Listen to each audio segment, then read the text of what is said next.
Alright. I think I need to say a little something about, Christian nationalist summer camps. And I know this is going to be way too soon for some people. I also know it's important enough for me to not give a good goddamn. So, let's talk about it.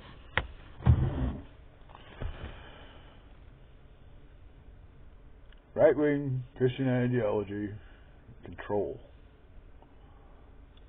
women.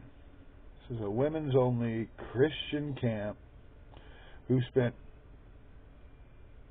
hundreds of thousands of tax-free religious organization dollars fighting FEMA for decades over the floodplain listing to get exceptions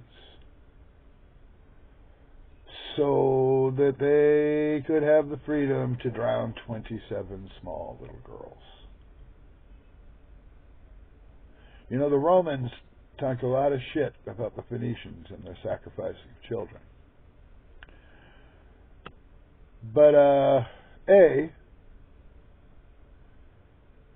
history is showing us that that's not actually true, that they were not sacrificing children. At least not in the way that they're claiming, and not in a way that was at any higher rate than any of the other civilizations that were contemporaneous. If you look through the Bible, plenty of circumstances where God literally is telling people to kill their children. Okay?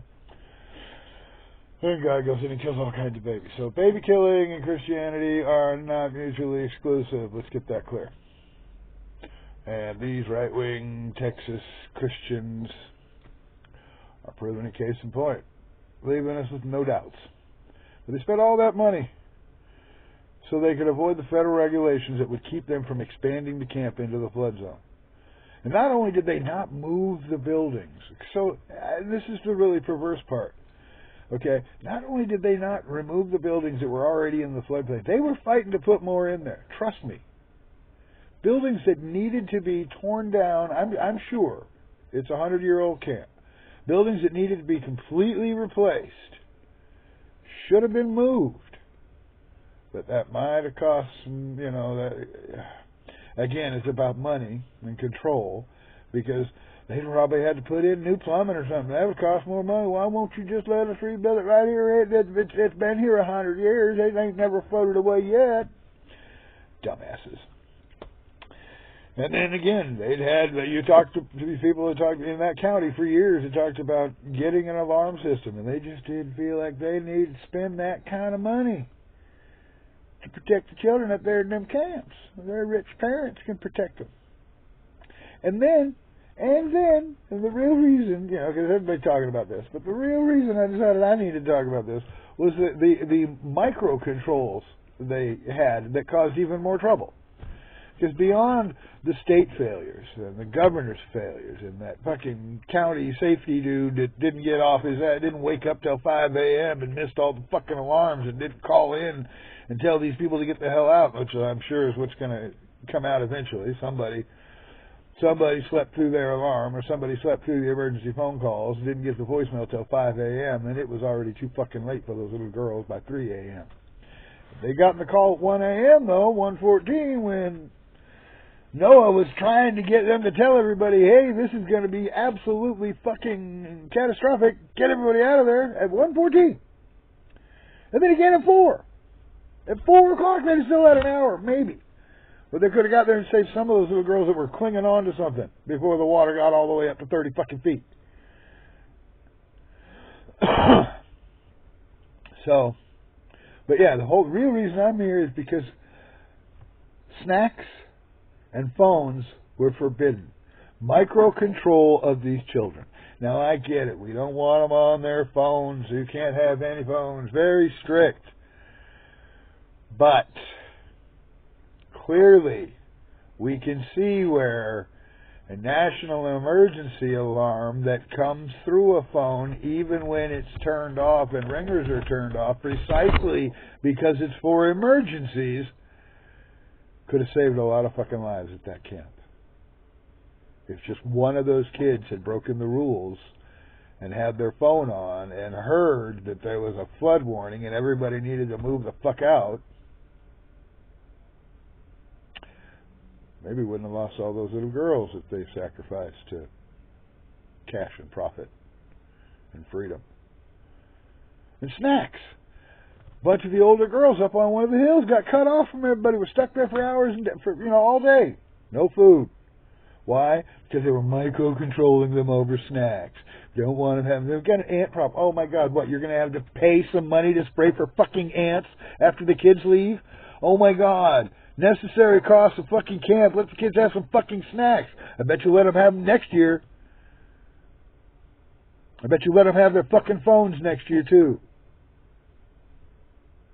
Okay?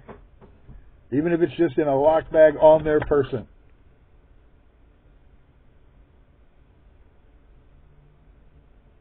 But yeah, this is that Christian control, right-wing patriarchy, right down the fucking line. I mean, literally. They didn't want to spend no money. They don't want to spend no money. Just be good. Just behave. Just shut up. Just behave. Just shut up. Just go die and drown in the fucking river because we don't believe in science and we want to own the libs. And that fucking governor of Texas. Listen here, Hot Rod. Yeah, I said fucking Hot Rod. I can embrace my inner pendejo. I ain't perfect. But just like they called my uncle Big Shot Little Shooter. You a fucking Hot Rod. Anyhow, just a few thoughts on the right-wing Christian attitude about women. Seriously. And that's the even scarier part, is you hear these people tell me, well, they were in a better place now. They're with Jesus now. Yeah, like with that firefighter that God, moved the bullet to not kill Trump, but he killed the fucking firefighter. Leave the rapo here, kill the firefighter. Sorry, you Christians, you right-wing evangelical fucking Christian Nazis. Christo-Nazi. Yeah. I mean, I feel bad. A lot of children lost their lives.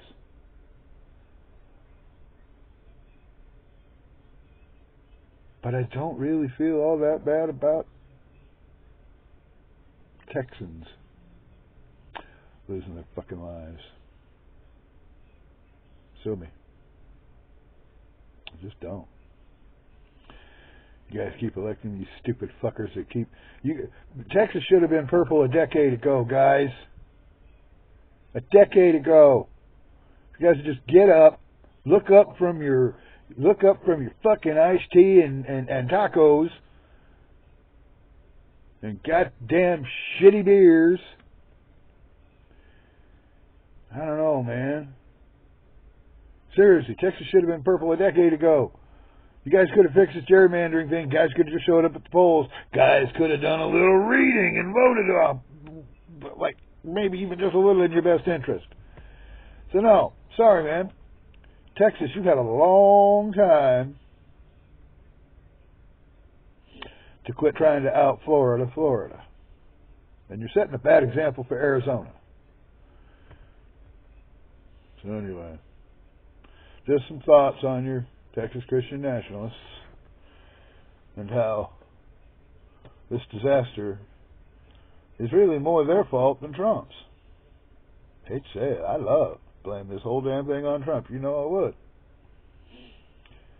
But these are his people, not because he made them this way, but because he looked at these people and said, this is who I'm catering to. So, you didn't follow Trump down this fucking hole. He saw you sliding down this hole and said, there's my suckers. All right, Barbary Allen out here giving you the left coast lean. You know what I mean.